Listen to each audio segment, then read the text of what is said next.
A people's vote on the final Brexit deal is a necessity.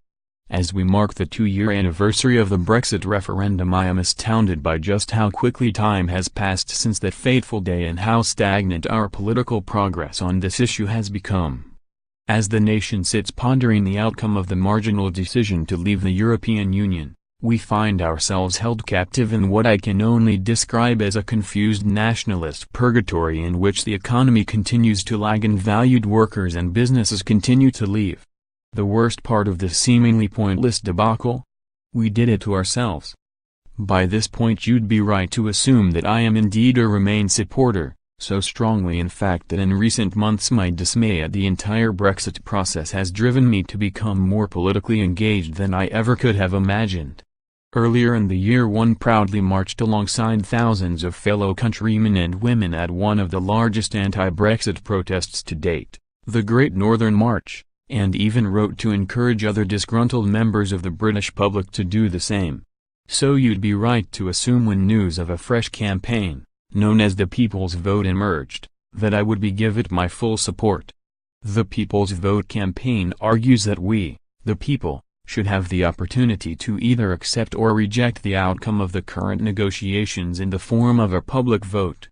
Judging by our government's attempt at negotiations thus far, I don't hold much enthusiasm for whatever Brexit deal ministers manage to muster. Those against the prospect of a second referendum would perhaps argue that the sensible course of action is to simply get on with it, a term I have grown to despise. However, this is in no way a sensible situation. I believe the people's vote is a necessity given the way the referendum was conducted.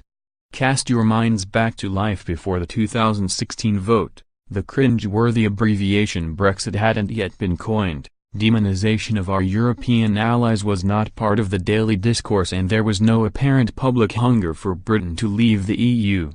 The campaign which followed, which gave rise to shameless dishonesty from one-time respected political figures, was perhaps one of the lowest moments in recent British history. The racial undertones of some lines of thought were an embarrassing display of nationalism which in my view hindered our reputation on the world stage. Sadly, a negative and inward-looking culture, which I believe was so carelessly endorsed by the media and high-profile figures during the referendum, appears to have drip-fed into our social and political landscape, illustrated by a spike in hate crimes against minorities. Hopefully a vote which offers a retreat from Brexit, which was hijacked early on by far-right figures, could also free us from this dangerous nationalist discourse and take us back to a Britain I recognize. Another regrettable flaw in the referendum process could be found on the ballot paper. The question of simply leave or remain offered no clear explanation of what a leave victory would entail. Almost 2 years later, I am yet to hear a post-Brexit plan which involves even the slightest hint of legitimacy, which brings me to my next point, the absence of a post-Brexit vision. This apparent vision, which promises economic prosperity and supposed independence from EU law, has, in my view, never existed.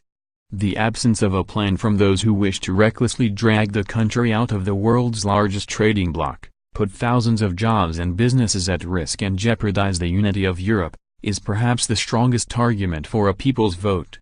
Eurosceptics have had the past 45 years to come up with a better alternative to EU membership. The Brexit referendum was their chance to put this into action, but they appear to have blown it. If the dreaded Brexit deal offers the British people a weaker economy, introduces the prospect of an Irish border and harms our global position, why on earth are we bound to accept it? A vote with a victorious margin of less than 2%, a figure which would not be deemed a majority in any general election, should not be proclaimed as the be-all and end-all of this increasingly complex issue.